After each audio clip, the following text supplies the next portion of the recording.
Students, hello sir. Good morning. Good morning sir. ಎಲ್ಲರದು tiffin ಆಯ್ತಾ? ಆಯ್ತು ಸರ್. ನಂದು ಟಿಫನ್ ಆಯ್ತು. ನಿಮ್ಮನ್ನ ಈ ದಿನ ಇಷ್ಟೊಂದು ಸ್ಟ್ರೆಂತ್ ನೋಡೋಕೆ ತುಂಬ ಖುಷಿ ಆಗ್ತಾ ಇದೆ.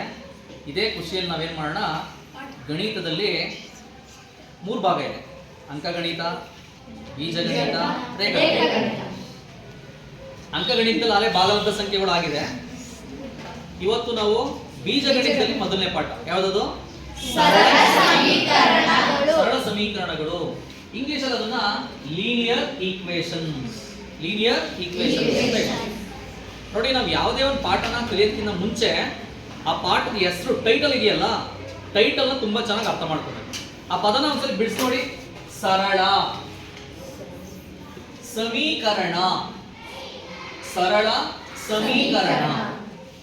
ಹಾಗಾದ್ರೆ ಸರಳ ಸಮೀಕರಣ ಆಗ್ಬೇಕು ಅಂತಂದ್ರೆ ಪ್ರಮುಖವಾಗಿ ಅಲ್ಲಿ 4 ಅಂಶಗಳನ್ನು ನಾವು ಗಮನಿಸಬೇಕಾಗುತ್ತೆ. ಆ 4 ಅಂಶಗಳು ಯಾವ್ಯಾವು? ಚರಾಕ್ಷರ, ಇಂಗ್ಲಿಷ್ ಅಲ್ಲಿ ವೇರಿಯಬಲ್ ಅಂತ ಹೇಳ್ತೀವಿ. ಏನು ಚರಾಕ್ಷರ ಅಂದ್ರೆ ಅದರ ನಿರ್ದಿಷ್ಟ ಬೆಲೆ ಗೊತ್ತಿಲ್ಲ. ಈ ಉದಾಹರಣೆಗೆ ನನ್ನ ಹತ್ರ ಎಷ್ಟಿದೆ ದುಡ್ಡು ಹೇಳಿ, ಯಾರು ಹೇಳಿ? ನನ್ನ ಜೇಬಲ್ಲಿ ಎಷ್ಟಿದೆ ದುಡ್ಡು ಗೊತ್ತಾ ನಿಮಗೆ? ಗೊತ್ತಿಲ್ಲ. ಗೊತ್ತಿಲ್ಲ ಅಂತ ನಾವು ಮಾಮೂಲಿ ಭಾಷೆಯಲ್ಲಿ ಹೇಳ್ತೀವಿ. ಅದನ್ನೇ ಗಣಿತದಲ್ಲಿ ಯಾವ ತರ ಹೇಳ್ಬೇಕು? ಹಂಗಾರೆ ಇವಾಗ ಆನ್ಸರ್ ಮಾಡಿ. ನನ್ನ ಹತ್ರ ಎಷ್ಟಿದೆ ದುಡ್ಡು? ಹೌದಾ ಇಲ್ವಾ? ನಮ್ಮ ಹೆಡ್ ಮಾಸ್ಟರ್ ಜೇಬಲ್ಲಿ ಎಷ್ಟಿದೆ ದುಡ್ಡು? ಎಕ್ಸ್ ಅಂತ ಹೇಳ್ಬೇಡ. ಅವ್ರ ಹತ್ರ ನನ್ನ ಹತ್ರ ಇರೋ ಅಷ್ಟೇ ಆಯ್ತಾ? ನನ್ನ ಹತ್ರ ಎಕ್ಸ್ ಅಂತ ಹೇಳಿದೀರಾ, ಹಂಗಾರೆ ಅವ್ರ ಹತ್ರ ಅಷ್ಟೇ ಇರುತ್ತಾ? ಎಕ್ಸ್ ಹೇಳ್ತಾರೆ, ವೈ. ಹೌದಾ ಇಲ್ವಾ? ಬಾಕಿ ಮಿಸ್ ಹತ್ರ ಎಷ್ಟಿದೆ ದುಡ್ಡು ಇವಾಗ? ನನ್ನ ಹತ್ರ ಎಕ್ಸ್ ಇದೆ ಅಂತ ಹೇಳಿದ್ರಿ, ಹೆಡ್ ಮಾಸ್ಟರ್ ಹತ್ರ ವೈ ಇದೆ ಅಂತ ಹೇಳಿದ್ರಿ, ಯಾಕಂದ್ರೆ 3 ಹತ್ರ ಒಂದೇ ಇರುತ್ತೆ ಅಮೌಂಟ್. ಎಷ್ಟಿರುತ್ತೆ? ಒಟ್ಟಿನಲ್ಲಿ ನಿಮಗೆ ಯಾವುದರ ಬೆಲೆ ನಿಖರವಾಗಿ ಗೊತ್ತಿಲ್ಲ, ಯಾವುದರ ಬೆಲೆ ನಿಖರವಾಗಿ ಗೊತ್ತಿಲ್ಲ ಅಂತ ಬೆಲೆಯನ್ನು ತೋರಿಸೋದಕ್ಕೆ ನಾವು ಕೆಲವೊಂದು ಇಂಗ್ಲಿಷ್ ವರ್ಣಮಾಲೆಯ ಅಕ್ಷರಗಳನ್ನ ಬಳಸ್ತೀವಿ. ಸಣ್ಣ ಅಕ್ಷರಗಳು ಯಾವ್ಯಾವು? X, y, t, m, n, p, q. ಯಾವ ಅಕ್ಷರ ಬೇಕಾದ್ರೂ ಬಳಸಬಹುದು. ಅವನ್ನ ನಾವೇನಂತ ಕರಿತೀವಿ? ಚರಾಕ್ಷರಗಳು ಹೇಳ್ತೀವಿ. ಚರಾಕ್ಷರಗಳು. ಓಕೆ, 2ನೇ ಪಾಯಿಂಟ್ ಬನ್ನಿ. ಸಹ ಗುಣಕ. ಹೇಳ, ಸಹ ಅಂದ್ರೆ ಫ್ರೆಂಡ್ ಅಂತ. ಫ್ರೆಂಡ್. ಸಹ ಅಂದ್ರೆ ಏನು? ಫ್ರೆಂಡ್. ಗುಣಕ, ಗುಣಾಕಾರ. ನಮ್ಮ ಚರಾಕ್ಷರಕ್ಕೆ ಒಬ್ಬ ಫ್ರೆಂಡ್ ಏನಾಗ್ತಾನೆ? ಗುಣಾಕಾರ. ಅವನೇಂತ ಕರಿತೀವಿ ನಾವು? ಸಹಗುಣಕ. ದಿಗ್ಗಜರ ಫಿಲಂ ಗೊತ್ತಲ್ಲ, ಕುಚುಕು ಕುಚುಕು ಕುಚುಕು ಕುಚುಕು ಕುಚುಕು ಕುಚುಕು ಕುಚುಕು ನೀನು ಚಡ್ಡಿ ದೋಸ್ತಿ ಕುಚುಕು. ನೋಡು, ಎಕ್ಸ್ ಗೆ ಚಡ್ಡಿ ದೋಸ್ತ ಯಾರು? ಎಕ್ಸ್ ಗೆ ಚಡ್ಡಿ ದೋಸ್ತ ಯಾರು? ಎಕ್ಸ್ ಪಕ್ಕ, ಚರಾಕ್ಷರದ ಪಕ್ಕ ಯಾವ ನಂಬರ್ ಈ ತರ ಗುಣಾಕಾರ ಆಗಿರುತ್ತೆ ಆ ಸಂಖ್ಯೆನ ನಾವೇನಂತ ಕರಿತೀವಿ? ಸಹಗುಣಕ. ಅಂದ್ರೆ ಇಲ್ಲಿ ನೋಡಿ, -5t. -5t ನಲ್ಲಿ t ಗೆ ಯಾವ ಗುಣಾಕಾರ ಆಗಿರೋದು? ಹಂಗಾರೆ -5 ಏನು? ಸಹಗುಣಕ. x ನ ಸಹಗುಣಕ 2, t ನ ಸಹಗುಣಕ -5. Very good. ನೆಕ್ಸ್ಟ್ ಬರೋಣ, ವಾಪಸ್ ಬನ್ನಿ. 3ನೇದು ಯಾವುದು ಕಾನ್ಸೆಪ್ಟ್? ಸಂಖ್ಯೆ ಅಥವಾ ಸ್ಥಿರಾಂಕ. ನೋಡಿ, ಹೆಸರು ಹೇಳ್ತಾ ಇದೆ, ಸ್ಥಿರ. ಸ್ಥಿರ ಅಂದ್ರೆ ಫಿಕ್ಸ್. ಇಂಗ್ಲಿಷ್ ಅದನ್ನ ಕಾನ್ಸ್ಟೆಂಟ್ ಅಂದ್ರೆ ಚೇಂಜ್ ಆಗಲ್ಲ, ಅದು ಫಿಕ್ಸ್ ಆಗ್ಬಿಟ್ಟಿರುತ್ತೆ. ಏನಾಗ್ಬಿಟ್ಟಿರುತ್ತೆ? ಫಿಕ್ಸ್ ಆಗಿರುತ್ತೆ. ಓಕೆ, ನೆಕ್ಸ್ಟ್ ಆ ಕಾನ್ಸ್ಟೆಂಟ್ ಯಾವಾಗ ಬರುತ್ತೆ? ನಂಬರ್ಸ್ ಕೊಡಿ. ಯಾವ ನಂಬರ್ ಅಂತ ತಗೋ. 2, 5, ಅರ್ಧ, -8, 0.7 ಈ ತರ ಯಾವುದೇ ಒಂದು ನಿರ್ದಿಷ್ಟವಾದ ಸಂಖ್ಯೆಯನ್ನ ಬರೆದ್ರೆ, ಈ ತರ ಅಕ್ಷರ ಬರಿದೆ ನಿರ್ದಿಷ್ಟವಾದ ಸಂಖ್ಯೆಯನ್ನ ಬರೆದ್ರೆ ಅದನ್ನ ನಾವೇನಂತ ಹೇಳ್ತೀವಿ? ಸ್ಥಿರಾಂಕ. ಏನಕ್ಕೆ? ಸ್ಥಿರಾಂಕ. ಹಂಗಾರೆ ಸ್ಥಿರಾಂಕ ಅಂದ್ರೆ ಗೊತ್ತಾಯ್ತು. ನೆಕ್ಸ್ಟ್ ನೋಡಿ, ಸಮಚಿಹ್ನೆ. ಇದು ನೀವು ಗಣಿತದಲ್ಲಿ ಎಲ್ಲರೂ ಗೊತ್ತೇ ಇದೆಯಲ್ವಾ? ಸಮಚಿಹ್ನೆ ಅಂದ್ರೆ ಏನು? ಸಮಚಿಹ್ನೆ ಯಾವಾಗ ಬಳಸ್ತೀವಿ ಅಂದ್ರೆ ಎಡಭಾಗ ಮತ್ತೆ ಬಲಭಾಗ ಏನಾಗಿರ್ಬೇಕು? ಇಂಗ್ಲಿಷ್ ಅಲ್ಲಿ ಏನಕ್ಕೆ ಇವಕ್ಕೆ? Equal sign. ಕರೆಕ್ಟ್ ಆಗಿ ಇಂಗ್ಲಿಷ್ ಅಲ್ಲಿ ಈಸ್ ಈಕ್ವಲ್ ಟು. ಹೇಳೋ, is equal to. Is equal to ಅಂದ್ರೆ ಎಡಭಾಗ ಬಲಭಾಗಕ್ಕೆ ಏನಾಗಿರುತ್ತೆ? ಸಮಾನತೆ. ಓಕೆ, ನೆಕ್ಸ್ಟ್ ನೋಡ್ಕೊಳ್ಳಿ ಮಕ್ಕಳ. ಹಂಗಾದ್ರೆ ಈ 4 ಕಾನ್ಸೆಪ್ಟ್ ನ ಯೂಸ್ ಮಾಡ್ಕೊಂಡು ನಾವು ಏನ್ ರಚಿಸಬಹುದು? ಸರಳ ಸಮೀಕರಣಗಳನ್ನು ರಚಿಸಬೇಕು ನೀವು ಅಂತಂದ್ರೆ ಈ 4 ಅಂಶಗಳು ನಮಗೆ ಅಗತ್ಯವಾಗಿ ಬೇಕಾಗುತ್ತೆ. ಕರೆಕ್ಟಾ? ಓಕೆ, ಪ್ರಮುಖವಾಗಿ ಸರಳ ಸಮೀಕರಣ ಆಗ್ಬೇಕು ಅಂದ್ರೆ ಯಾವುದು ಮ್ಯಾಂಡೇಟರಿ ಅಂದ್ರೆ ಚರಾಕ್ಷರ ಇರಲೇಬೇಕು. ಸರಳ ಸಮೀಕರಣ ಆಗ್ಬೇಕು ಅಂದ್ರೆ ಚರಾಕ್ಷರ ಇರಲೇಬೇಕು. ಘಾತ ಎಷ್ಟಿರ್ಬೇಕು? ಒಂದು. ಚರಾಕ್ಷರದ ಮೇಲ್ಗಡೆ ಘಾತ 2, 3, 4 ಆ ತರ ಇದ್ರೆ ಅದು ಸರಳ ಸಮೀಕರಣ ಆಗಲ್ಲ, ಬೇರೆ ಸಮೀಕರಣ ಹೋಗ್ಬಿಡುತ್ತೆ. ಅರ್ಥ ಆಯ್ತಾ? ನೀನ್ ಯಾವುದೇ ಚರಾಕ್ಷರ ಬರೆದ್ರೆ ಆ ಚರಾಕ್ಷರದ ಘಾತ ಎಷ್ಟಿರ್ಬೇಕು? ಏನು ಇಲ್ಲ ಅಂದ್ರೆ ಘಾತ ಎಷ್ಟಿರುತ್ತೆ? Very good. ಓಕೆ ಮಕ್ಕ ನೋಡಿ ಇಲ್ಲಿ ಸರಳ ಸಮೀಕರಣಗಳು. ಯಾವುದೇ ಒಂದು ಸಮೀಕರಣ ಆಗ್ಬೇಕು ಅಂದ್ರೆ ಸರಳ ಬಿಟ್ಬಿಡಿ, ಫಸ್ಟ್ ಸರಳನ ಫಸ್ಟ್ ಸೈಡ್ ಇಡಿ.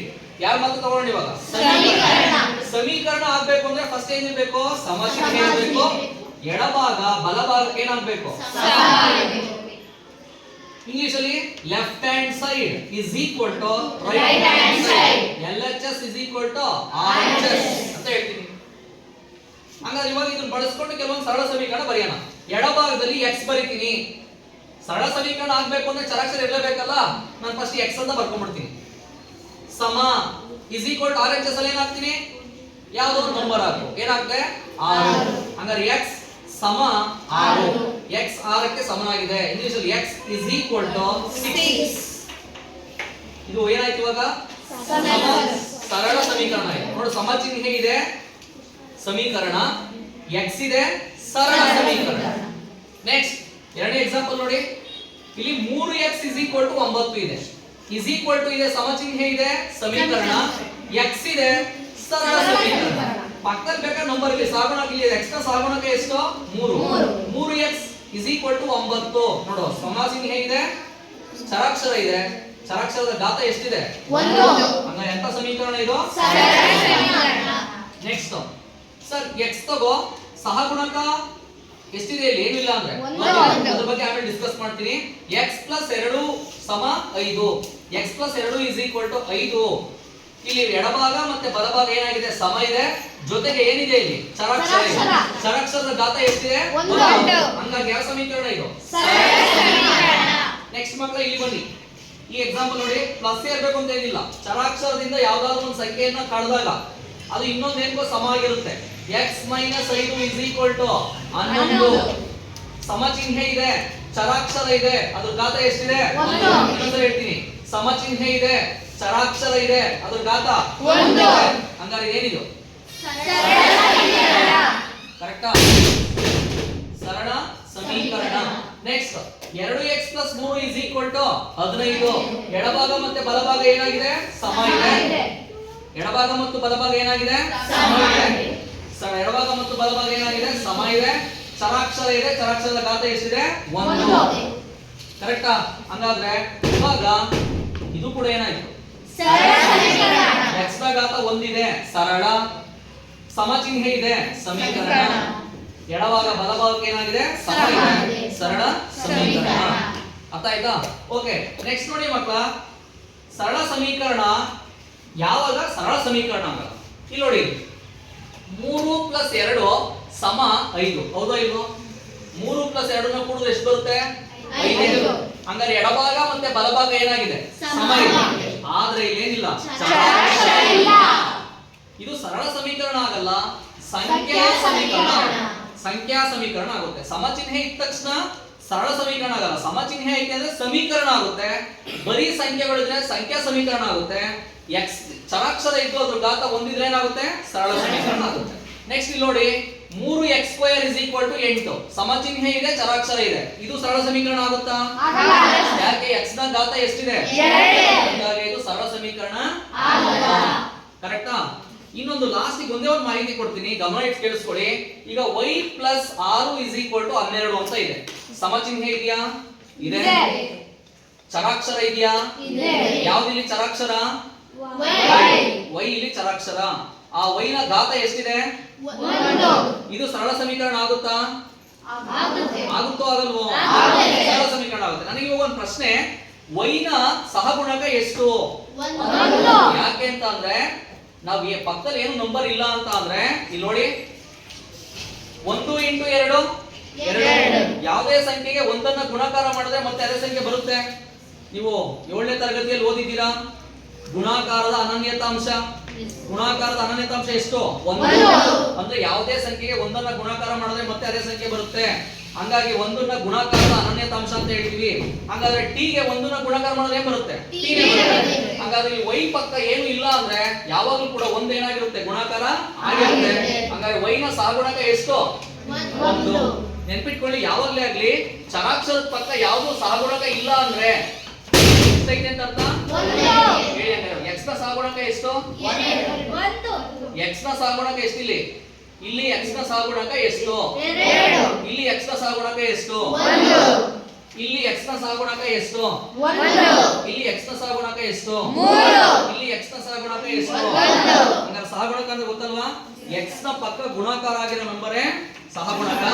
ಅದ್ರ ಪಕ್ಕ ಏನು ಇಲ್ಲ ಅಂತ ಅಂದ್ರೆ ಎಷ್ಟಿರುತ್ತೆ? ಒಂದು ಇರುತ್ತೆ. ಒಂದು ಗುಣಾಕಾರ ಆಗಿರುತ್ತೆ. ಸೊ ಸಹಗುಣಕ 1 ಆಗಿರುತ್ತೆ. ಅರ್ಥ ಆಯ್ತಾ?